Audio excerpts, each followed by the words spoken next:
След Европейския парламент Софи Маринова покори българският. Днес тя изпя пред депутати и песента, с която ще ни представи на Евровизия "Любов без граници".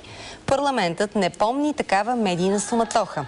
В момента, в който ромската перла прекрачи прага на Народното събрание, всички камери и обективи бяха насочени към нея. Поканата да представи песента си от конкурса дойде от парламентарната група на ГЕРБ и вице-премиера Цветан Цветанов. Софи разкри, че на финал в Баку ще замине с 10 души екип и сина си Лоренцо за късмет.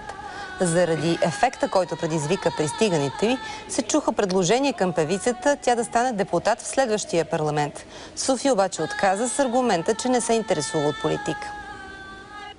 Аз винаги съм казала, че си има хора за всичко. Аз съм си певица, други си е текстопис, другия си е музикант, другия си е депутат.